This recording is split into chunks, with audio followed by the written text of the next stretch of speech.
একজন রাজনীতি করতে গেলেও তার প্রাণ হাতে নিয়ে ঘোরা লাগে কেন? কারণ একদল সুযোগ পেলে আরেক দলরে মারে, কখনো এক দলের এক অংশই আরেক অংশকে মারে। তার মানে যে যারে চ্যালেঞ্জ মনে করে তার এই দুনিয়া থেকে বিদায় করার চেষ্টা করে। সিস্টেমে বানিয়েছে এমন যে এখানে দুই নম্বরই না করে ভালো তরিকায় আগানোটা জটিলই বটে। বাংলাদেশে সব রাজনীতিবিদরা প্রায় ব্যবসায়ী কেন? পুরো দেশ কিন্তু ব্যবসায়ীরা চালায়, এটা জানেন?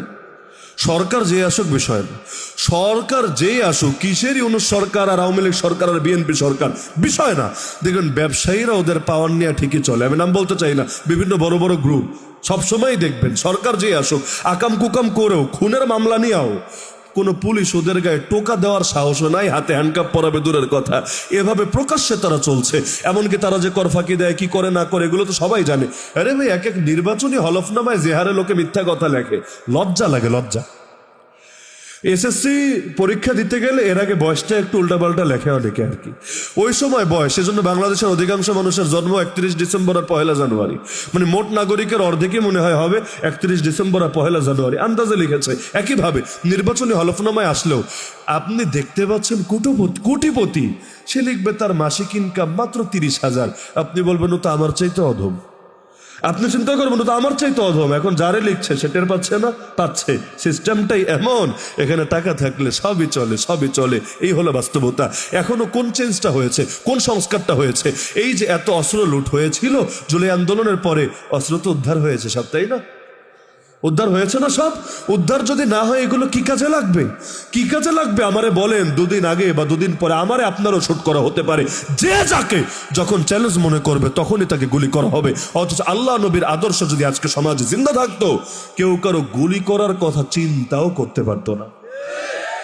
কোন কোন আদর্শ, ওইটার আলোচনায় গেলে আজকে অনেক আলোচনা দীর্ঘ হবে। সুতরাং আমার মূল পয়েন্ট ছিল যে কোরআন খালি শব্দের নাম না, কোরআন খালি শব্দের নাম না, শব্দ প্লাস মর্ম প্লাস আল্লাহ নবীর গোটা জিন্দেগি, এই পুরোটা মিলিয়ে যে আদর্শ আমাদের সামনে দাঁড়াবে সেটাই হলো কোরআনের শিক্ষা।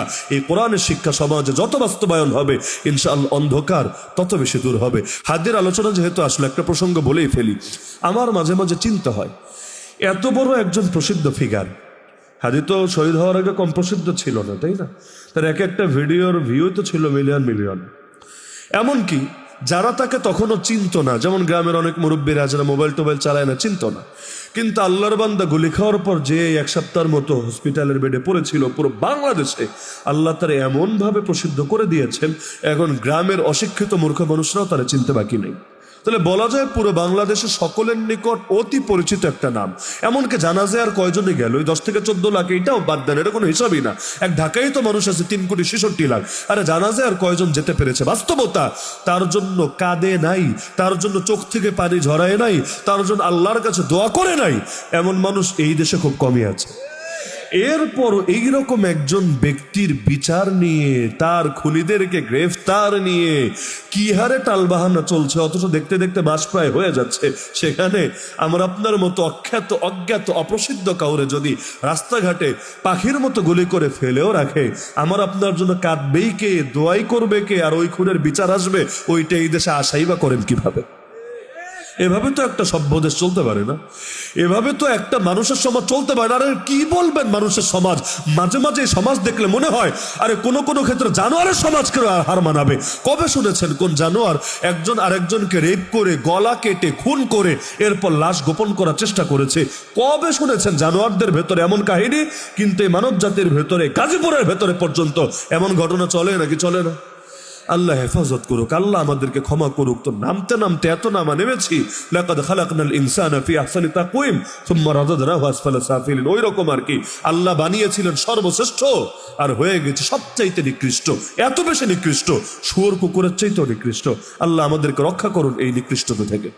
সুতরাং পরিবর্তনের দরকার আছে নাকি নাই? আছে নাকি নাই?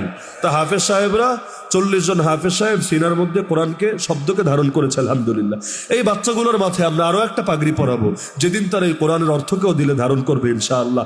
এরপর যখন সেই আদর্শ দিয়ে সমাজও গড়ে দেবে ইনশাআল্লাহ, তখন পুরো সমাজের মাথায় পাগড়ি উঠবে। ওই পাগড়ি দৃশ্যমান পাগড়ি না, রবের রহমতের পাগড়ি। ওই পাগড়ি যখন পুরো সমাজের মাথায় উঠবে, দেখবেন বরকত কারে বলে, আসমানি বরকত, জমিনি বরকত। বরকত কাকে বলে? এই জমিনের ভেতরেও জান্নাতি ফ্লেভার মিলবে ওই সময় ইনশাআল্লাহ। তাহলে কোরআন দিয়ে সব করতে রাজি আছেন তো ইনশাআল্লাহ? নাকি কোরআনকে শুধু মুখের মধ্যেই রাখবেন? কোরআনকে শুধু ঘরের মধ্যেই রাখবেন? বাপ মারা গিয়েছে, লাগা কোরআন খতম। মা অসুস্থ, লাগা কোরআন খতম। খালি বিপদে পড়লে কোরআনের কথা মনে পড়ে, এই হলো এই জাতির বাস্তবতা। বিপদে পড়লে মনে পড়ে, বিপদে সুখের দিনে কোরআন লাগে না, আদর্শের ক্ষেত্রে কোরআন লাগে না। খালি ঠেকায় পড়লে তখন কোরআন রে বরকত বানা, এখান থেকে উদ্ধার পেতে চায়। নাউযুবিল্লাহ। এটা তো ছিল মুশরিকদের ক্যারেক্টার, মুসলমানদের ক্যারেক্টার এটা হতে পারে না। মুশরিকরাও নৌকায় চড়ে, জাহাজে যখন তারা ঝড়ের কবলে পড়তো আল্লাহরে ডাকতে দ্বিধা করতো না, একদম আল্লাহরে ডাকতো। কিন্তু মুক্তি পেলে আর ওগুলো মনে থাকতো না। নির্বাচন আসলেই দেখেন না প্রত্যেক বছর তাবলীগের চিল্লাও এই হারে মানুষকে আল্লাহওয়ালা বানাতে পারে না। এক একটা নির্বাচন যেই হারে মানুষকে আল্লাহওয়ালা বানায়, এত বেশি হাসান বসরি, রাবেয়া বসরি রাতারাতি তৈরি হয়, টুপি বিক্রি বেড়ে যায়। একই নামাজ দুইবার পড়ার রেকর্ডও দেখা যায়। সবাই দেখাতে হবে না, আমি তো ভাই নামাজি, না দেখলে তো তৃপ্তি হবে না। এই মসজিদে পড়েছিল কি, ওই মসজিদে আরেকবার দেখুক না। হ্যাঁ, নির্বাচন আসলে সবাই সাজে হাসান বসরি আর রাবেয়া বসরি। শুধু যারা ইসলামকে বিজয়ী করতে চায় ওদেরকে ধর্ম ব্যবসায়ী বইলা গালি দেয়। ও নতুন টুপি লাগালেও ধর্ম ব্যবসায়ী না, ও মাহফিলে গিয়া নতুন বক্তা সাজলেও ধর্ম ব্যবসায়ী না, ও জুম্মার দিন ইমামের থেকে মাইক নিয়ে ওইখানেও ডিস্টার্ব করলে ধর্ম ব্যবসায়ী না, ও মাজারে দৌড়ে বেড়ালে ওইটা তো ধর্ম ব্যবসায়ী না। আর হুজুররা যদি আল্লাহর জমিন আল্লাহর দিনকে বিজয়ী করার স্লোগানও দেয়, তখন হুজুরদেরকে বলে ধর্মের ব্যবহার। আরে ধর্মের ব্যবহার না, হুজুররা নিজেদের জীবনে তো সঁপে দিয়েছে ধর্মের মাঝে। লেকিন তোমরা না ধর্মকে সীমাবদ্ধ করেছো কিছু পোশাকি কালচারের মাঝে। তাহলে সুতরাং কোরআনের আদর্শ প্রতিটা ক্ষেত্রেই ধারণ করতে হবে। আমি বুঝি যেটা, বাংলাদেশের নেতারা যদি কোনোদিন বুঝতে পারে শরীয়তের আইনের কথা না বললে এই দেশের পাবলিক ভোট দিবে না, বরঞ্চ তারা উল্টা কিক আউট করে বিদায় করবে, স্পেসে দিবে না, আপনি নিশ্চিত থাকেন তখন আর আলাদা কোনো ধর্মীয় দলটল লাগবে না। সব দলের সব নেতা এত বড় বড় এক একজন মর্দে মুজাহিদ হবে, তাদের ওয়াজ শুনলে আপনার কাছে মনে হবে কি করলাম সারা জীবনে, জীবনটাই তো আমার বৃথা।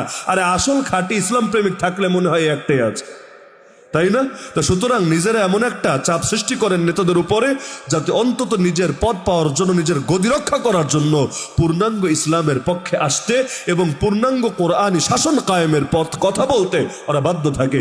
ওই বাংলাদেশ যেদিন দেখব আমাদের জনমটাও সার্থক মনে হবে ইনশাআল্লাহ। আল্লাহ আমাদেরকে দেশের আকাশেও কালেমার পতাকা পথ করে উঠতে দেখার তৌফিক দান করুন।